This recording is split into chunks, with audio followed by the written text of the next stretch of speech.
பேரன்பு கொண்ட சொந்தங்கள் யாவருக்கும் வணக்கம். இன்றைக்கி நம்ம எப்படி அதாவது செல்ஃப் எனுமரேஷன் ஃபார்ம் நம்ம எப்படி ஃபில் பண்ணுறது மக்கள் தொகை கணக்கெடுப்பில் நம்ம அதை குறித்து தான் பார்க்க போகிறோம். இந்த வெப்சைட்டோட லிங்க் வீடியோக்கள் டிஸ்கிரிப்ஷனுக்கு நேராக போனீங்கன்னா இந்த செல்ஃப் எனுமரேஷன் அப்படிங்கிற ஆப்ஷனை நீங்கள் கிளிக் கொடுத்துட்டு நீங்கள் அடுத்து ஓகே கொடுத்து உள்ளே போனீங்கன்னா முதல்ல நம்முடைய ஸ்டேட்டு கேட்கும். இந்த ஸ்டேட்டை நீங்கள் என்ட்ரி கொடுங்க. என்ட்ரி கொடுத்துட்டு கீழே இருக்க கேப்சாவை நீங்கள் என்ட்ரி பண்ணுங்கள். வெரிஃபை கொடுங்க. வெரிஃபை கொடுத்ததுக்கப்புறம் ஹிந்தியில் கேட்குது, அதையும் ஓகே பண்ணிக்கிறங்க. ஓகே பண்ணதுக்கப்புறம் இப்போ ஆட்டோமேட்டிக் நம்மளோட ஸ்டேட் தமிழ்நாடு வந்துருச்சு. இப்போ உங்களுடைய நேம் கொடுக்குறதுக்கு முன்னாடி உங்கள் குடும்ப தலைவர் யார், அதாவது உங்கள் ரேஷன் அட்டையில் யார் குடும்ப தலைவராக இருக்கா அவங்களுடைய பேர் தான் இதில் என்ட்ரி பண்ணணும். அதை நீங்கள் மறந்துடாதீங்க. பேர் கொடுத்ததுக்கப்புறம் மொபைல் நம்பர் என்ட்ரி பண்ணிக்கிறங்க. மொபைல் நம்பர் என்ட்ரி பண்ணிவிட்டு கீழே இமெயில் ஐடி கொடுக்கணும்னு நினச்சா கூட நீங்கள் தாராளமாக இமெயில் ஐடி கொடுக்கலாம். ஓகே, அதையும் நீங்கள் என்ட்ரி பண்ணிக்கிறங்க. இப்போ வெரிஃபை ப்ராசஸ் அதை நீங்கள் கொடுத்தீங்கன்னா உங்களோட மொபைலுக்கு ஒரு ஓடிபி வரும். ஓகே கொடுங்க. ஓடிபி நீங்கள் என்ட்ரி பண்ணுறதுக்கு முன்னாடி மேலே உங்களோட லாங்குவேஜ் என்னன்னு கேட்கும். லாங்குவேஜை நீங்கள் கொடுத்துட்டு இப்போ வெரிஃபை ஓடிபி அதை நீங்கள் பண்ணிக்கிறங்க. இப்போ அடுத்த பேஜ் உங்களுக்கு ஓப்பன் ஆகும். மேலே பாருங்கள், அடிக்கடி கேட்கப்படும் கேள்விகள் அப்படின்னு ஒரு ஆப்ஷன் இருக்கு இல்லையா, அதை நீங்கள் கிளிக் கொடுத்தா கூட உங்களுக்கு கேள்வி பதிலுக்கான தகவல்கள் எல்லாமே நீங்கள் தெரிஞ்சுக்க முடியும். இந்த மக்கள் தொகை கணக்கெடுப்பு சம்மந்தமாக அத்தனை விஷயங்களையும் கேள்வி பதிலாக கொடுத்துருக்குறாங்க. இதுவும் உங்களுக்கு யூஸ்ஃபுல்லாக இருக்கும். அதனால் நீங்கள் இதையும் நீங்கள் தெரிந்து கொள்ளுங்கள். நம்ம நேரடியாக இந்த பேஜுக்குள்ளே போயிடலாம். ஃபஸ்ட்டு நீங்கள் இதை முதல்ல புரிஞ்சுக்கிறங்க. ஆல்ரெடி அதிலே நம்மளுடைய இந்த சிகப்பு குறியீட்டை மட்டும் நீங்கள் ரொம்ப கட்டாயமாக ஃபில் பண்ணணும்னு சொல்கிறாங்க. இப்போ நம்ம மாவட்டத்தை நம்ம ஃபில் பண்ணிக்கலாம். ஓகே, அதுக்கப்புறம் பார்த்திங்கன்னா அஞ்சல் குறியீடு, உங்களோட அஞ்சல் குறியீடு எதுவோ அந்த அஞ்சல் குறியீட்டை நீங்கள் ஃபில் பண்ணிக்கிறங்க. இதில் முக்கிய நில அடையாளத்தை தேர்வு செய்க அப்படின்னு ஒரு ஆப்ஷன் இருக்குல்ல, இது ரொம்ப முக்கியமாக. இதில் உங்கள் கூகுள் மேப்பை நீங்கள் ஆன் பண்ணிக்கிறணும். உங்கள் ஊர் நீங்கள் டைப் பண்ணி போட்டு பாருங்கள். மேக்ஸிமம் அந்த லொக்கேஷன் கரெக்டாக அந்த லொக்கேஷனை நீங்கள் இதில் ஃபிட் பண்ணால் தான் அது கரெக்டாக நம்ம இருப்பிடத்தை அது தேர்வு செய்து கொள்ளும். அதனால் இப்போ நான் எங்கள் ஊரையும் கரெக்டாக நான் இருக்கக்கூடிய அந்த லொக்கேஷனை கரெக்டாக நான் சர்ச் பண்ணி நான் உள்ளீடு செய்கிறேன். இப்போ ஓகே ஆயிடுச்சு. நான் மறுபடியும் என்ன பண்ணுறேன் அப்படின்னா, இப்போ நான் என்னுடைய லொக்கேஷன் சரி பார்க்க போகிறேன். கீழே என்னுடைய அமைவிடம் கரெக்டாக இருக்கா அப்படின்னு மேப்பில் காட்டுது பாருங்கள். அந்த அமைவிடத்தை நான் ஓகே அப்படின்னு உறுதிப்படுத்திட்டேன்னா ஓகே ஆயிரும். இப்போ நாம் இருக்கிற இடத்துல எப்படி அச்சரேகை தீர்க்கரேகைலாம் கரெக்டாக மெஷர்மெண்ட் பண்ணுறாங்கன்னு பாருங்கள். இப்போ நம்ம சேமிக்க அடுத்த நகர்வுக்கு போகிறதுக்கு நம்ம ஓகே கொடுத்துட்டோம். இப்போ எல்லாத்தையும் நம்ம செக் பண்ணிக்கலாம். இப்போ நீங்கள் நம்முடைய இது தானா, இல்லை நீங்கள் மறுபடியும் இதை நீங்கள் திருத்தி அமைக்க விரும்புகிறீங்களா அப்படின்னு கேட்குது. நம்ம இதெல்லாம் செக் பண்ணிவிட்டு கரெக்டாக நம்ம அடுத்த கட்ட நகர்வுக்கு போன் பண்ணிச்சோம்னா நம்ம ஆம் அப்படின்னு கொடுத்தா அடுத்த கட்ட நகர்வுக்கு போயிடும். நம்ம லைவ் லொக்கேஷன் கம்ப்ளீட் பண்ணதுக்கப்புறம் இப்போ நம்ம வசிப்பிடத்துக்கு வந்துட்டாங்க. அதாவது வீடு சம்மந்தமாக கேள்விகளை கேட்க ஆரம்பிச்சிருக்கிறாங்க.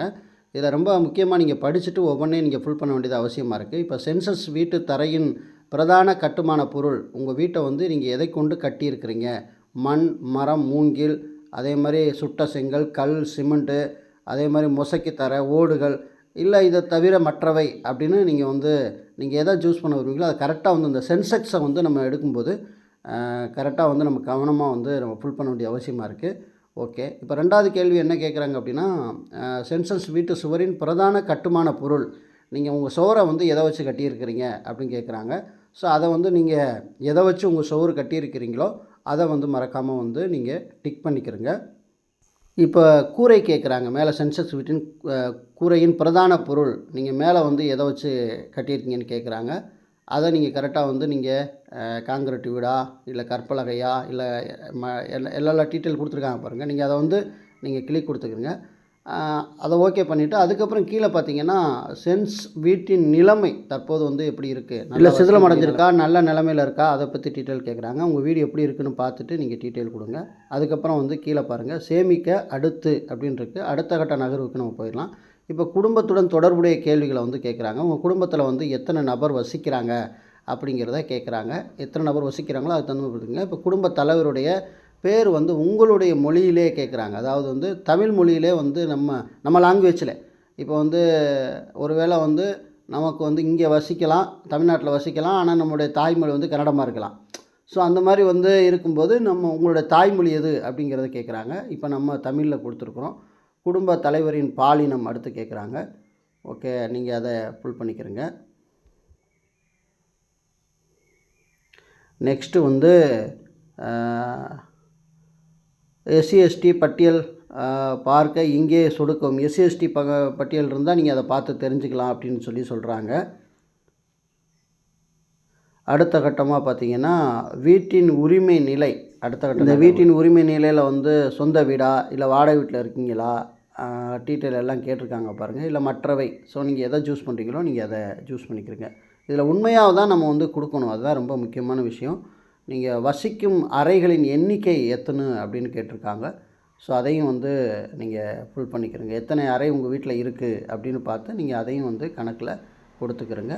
இந்த குடும்பத்தில் உள்ள திருமணமான தம்பதிகளின் எண்ணிக்கை, உங்கள் வீட்டில் பிள்ளைங்க இருக்கிறாங்க, அவங்களுக்கு திருமணம் ஆயிடுச்சு அப்படின்னா எத்தனை பேருக்கு திருமணம் ஆகிருக்கு, அந்த கவுண்டிங் வந்து நீங்கள் கொடுத்து நீங்கள் என்ன செஞ்சுக்கலாம்னா, இப்போ நம்ம அடுத்த கட்ட நகர்வுக்கு போயிடலாம். அடுத்து நம்ம போயிட்டோம்னா, நீங்கள் தொடர விரும்புகிறீர்களா? ஆம், நம்ம அடுத்து தொடர விரும்புகிறோம். அடுத்து குடும்பத்திற்கு கிடைக்கும் வசதிகள் பற்றி கேட்டிருக்கிறாங்க. குடிநீருக்கான பிரதான ஆதாரம் உங்களுக்கு எங்கேருந்து கிடைக்கிது? சுத்திகரிக்கப்பட்ட குடிநீரா, இல்லை சுத்திகரிக்கப்படாத குடிநீர் குழாய், கிணறு, கைப்பம்பு, குழாய் கிணறு, ஆழ்துளை கிணறு, இத்தனை விஷயங்கள் போட்டிருக்காங்க. உங்களுக்கு குடிநீர் ஆதாரம் எங்கேருந்து கிடைக்கிது அப்படின்னு கேட்டிருக்காங்க. நீங்கள் அதை கரெக்டாக வந்து நீங்கள் டிக் பண்ணிக்கலாம். அடுத்து வந்து குடிநீர் ஆதாரம் கிடைக்கும் இடம் நீங்கள் இருக்கக்கூடிய வளாகத்துக்குள்ளே இருக்குதா, இல்லை வளாகத்துக்கு அருகில் இருக்குதா, இல்லை ரொம்ப தூரத்தில் இருக்குதா? இப்போ நம்ம ரொம்ப தூரத்துலேருந்து நிறைய தண்ணிகள் வருது. ஸோ அந்த மாதிரி இருந்தால் அதை கொடுத்துக்குங்க. இப்போ விளக்கு ஒளிக்கான பிரதான எரிபொருள் நீங்கள் எதை பயன்படுத்திங்க? மின்சாரம், மண்ணெண்ணெய், சூரிய ஒளி, இதர எண்ணெய். ஸோ அதெல்லாம் கேட்டிருக்காங்க. நீங்கள் இன்றைக்கி இப்போ மின்சாரம் அதிகமாக பயன்படுத்துகிறோம், இருந்தாலும் கொடுத்துங்க. கழிப்பிட வசதி கேட்டிருக்காங்க. இதில் வந்து குடும்ப பயன்பாட்டுக்கு மட்டுமா, அல்லது வந்து பொது கழிப்பிடத்தில் நீங்கள் வந்து போய் பயன்படுறீங்களான்னு கேட்டிருக்காங்க. இல்லை திறந்த வெளி கழிப்பிடம் இருக்கா அப்படின்னு கேட்டிருக்காங்க. ஸோ இந்த டீட்டெயில் எல்லாமே வந்து நீங்கள் 1/1 வந்து நீங்கள் பார்த்து ரொம்ப கவனமாக ஜாக்கிரதையாக வந்து நீங்கள் ஃபுல் பண்ண வேண்டியது அவசியமாக இருக்குது. செப்டி டேங்க் கேட்டிருக்காங்க, பாதாள சாக்கடை இருக்கான்னு கேட்டிருக்காங்க. இது எல்லாத்தையும் நீங்கள் கம்ப்ளீட் பண்ண வேண்டியது அவசியமாக இருக்குது. அதுக்கப்புறம் நம்ம சமைக்கிற எரிவாயு தொடர்பாக கேட்டிருக்காங்க. விறகா, இல்லை எல்பிஜி இணைப்பு இருக்கா? ஸோ வந்து இதெல்லாம் வந்து டீட்டெயிலாக அடுத்தடுத்து வந்து கேட்டுக்கிட்டே இருப்பாங்க. நீங்கள் எல்பிஜி இணைப்பு வச்சுருந்தா எல்பிஜி இணைப்பு இருக்குது, இல்லை சமையலறை உள்ளே தான் சமைக்கிறோம், சமையலறை வெளியில் தான் சமைக்கிறோம். ஸோ இந்த மாதிரிலாம் கேள்விகளை வந்து தொடர்ச்சியாக வந்து இதில் கேட்டிருக்காங்க பாருங்கள்.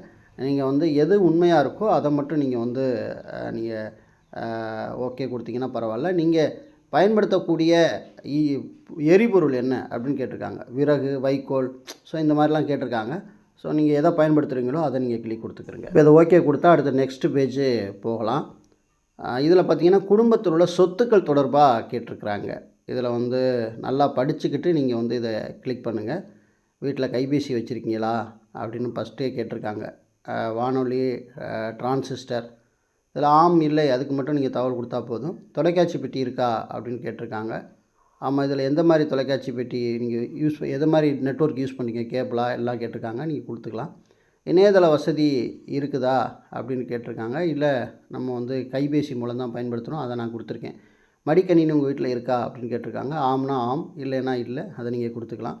அதுக்கப்புறம் பார்த்திங்கன்னா தொலைபேசி மற்றும் கைபேசி, ஸ்மார்ட் ஃபோன், இதில் வந்து தொலைபேசி மட்டும் கேட்டிருக்காங்க. இதில் நம்ம தொலைபேசி நான் யூஸ் பண்ணலை, இதில் கைபேசி மட்டும்தான் நம்ம யூஸ் பண்ணுறோம். அதனால் வந்து கைபேசி மட்டும் நம்ம கொடுத்துருக்கோம். இதில் மிதிவண்டி, ஸ்கூட்டர், மோட்டார், சைக்கிள் இதெல்லாம் இருக்கான்னு கேட்டிருக்காங்க. இதில் 2 இருந்தால் 2 கிளிக் கொடுத்துக்குங்க, இல்லை 1 இருந்தால் 1 கிளிக் கொடுத்துங்க. இல்லை எதுவுமே இல்லைனாலும் எதுவுமே இல்லை அப்படின்னு நீங்கள் வந்து கொடுத்துக்கலாம். அதுக்கப்புறம் கார், ஜீப், வேன் எதுவுமே இல்லைன்னு கொடுத்துக்கலாம். இருந்தால் இருக்குன்னு கொடுத்துக்குங்க. குடும்பத்தினர் உட்கொள்ளும் பிரதான உணவு எது? பெரும்பாலும் அரிசி தான், அதனால் நான் கொடுத்துருக்கோம். அதுக்கப்புறம் ஓகே, கடைசி ஸ்டெப்பு நம்ம வந்துட்டோம். இப்போ வந்து சேமிக்க அடுத்த கட்ட நகர்வுக்கு போக அப்படின்னு கேட்குது. இப்போ நம்ம ஓகே கொடுத்தாச்சு. இப்போ இங்கே தான் நீங்கள் ரொம்ப கவனிக்கணும். இதை தான் முன்னோட்டம். அதாவது நம்ம கொடுத்த தகவல் எல்லாமே இதில் ஒரு ரிஹர்சலாக வந்து காட்டிடும்.